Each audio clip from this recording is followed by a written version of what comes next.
আজকে বানাবো লটিয়া মাছের চপ। দেখো, লটিয়া মাছটাকে কেটে ধুয়ে পরিষ্কার করে নিয়েছি, আর মাঝখানে যে কাঁটাটা থাকে প্রত্যেকটার কাঁটাগুলোকে ফেলে দিয়েছি।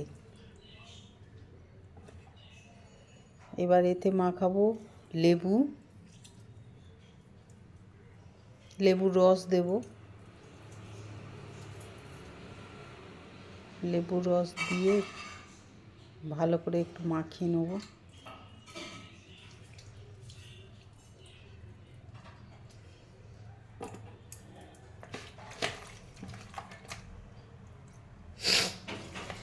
লেবুর রস দিয়ে ভালো করে মাখিয়ে নিতে হবে, যেন সব কটার মধ্যে লেবুর রস লাগে। লেবুর রস মাখানো হয়ে গেছে।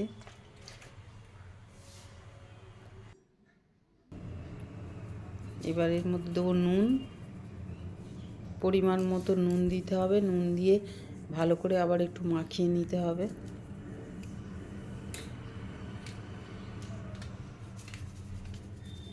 একটু গোলমরিচ দিলাম,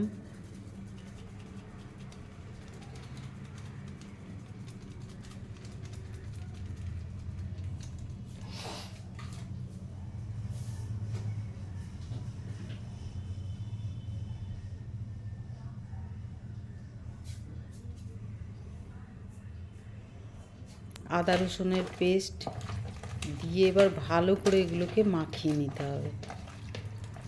ভালো করে মাখাতে হবে যেন প্রত্যেকটার মধ্যে সমান লাগে।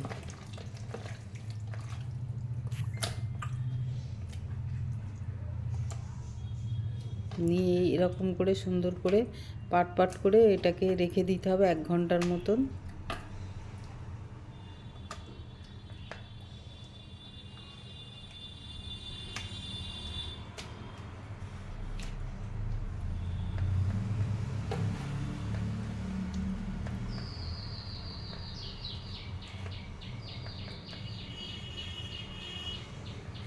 রেখে দিলাম, এটাকে মাখিয়ে রেখে দেবো। 1 ঘন্টা পর এবার ফিরে আসছি। 1 ঘন্টা পর ফিরে আসছি।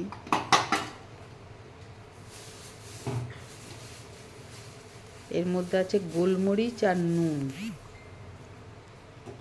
গোলমরিচ নুনটাকে ভালো করে মাখিয়ে নিলাম। নিয়ে এবার ডিমগুলোকে ওর মধ্যে দিয়ে ভালো করে মিক্স করে নেব।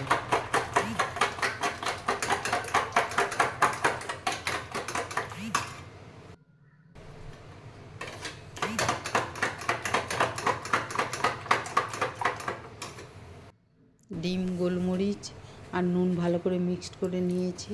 এবার মাছগুলোকে বেডস গামের ওপরে ভালো করে কোট করে নেব। এপিট ওপিট দুপিটি ভালো করে বেডস গাম লাগিয়ে নেব। এবার ডিমে চোবাবো। আবার একবার বেডস গামের ওপরে কোট করব।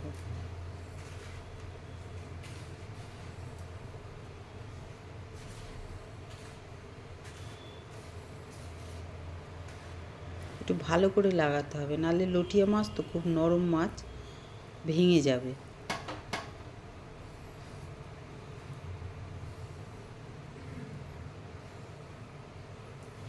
একটু ঝেড়ে নিলাম বেডস গামগুলোকে।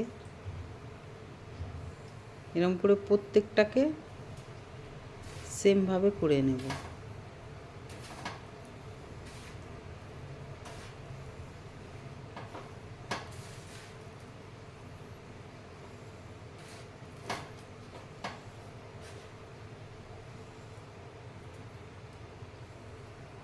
প্রথমে বেডস গাম লাগাবো, তারপরে ডিমে চোবাবো। আসছি। ফের একবার বেডস গাম লাগিয়ে নেব। দেখো প্রত্যেকটা হয়ে গেছে। এবার ভাজার পালা। তেল গরম বসিয়ে দিয়েছি।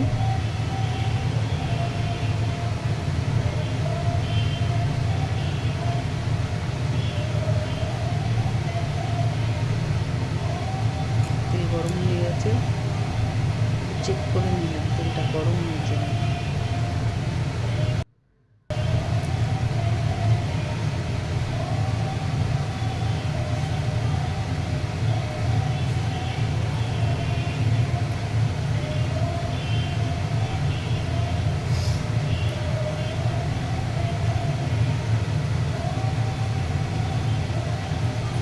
লটিয়া মাছের চপ করতে গেলে কিন্তু ডুবো তেলে ভাজলে হবে না, তাহলে মাছ ভেঙে যাবে।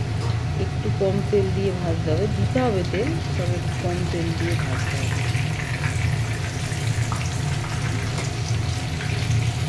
দেখা ঠিক করে ভাজা হয়ে গেছে।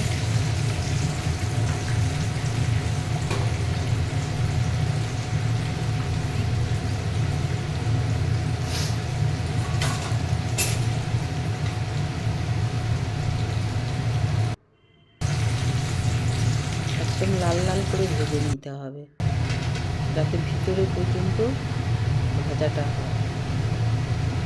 দেখো দুটো আমার ভাজা হয়ে গেল চপ, লটিয়া মাছের চপ। আবার দুটো দেবো।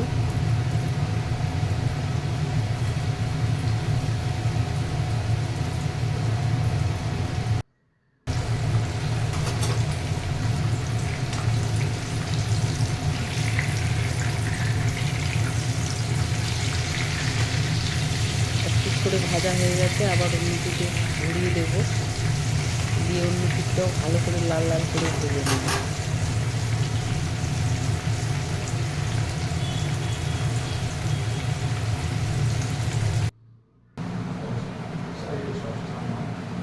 দেখো এরকম করে সবগুলো ভেজে নিয়েছি,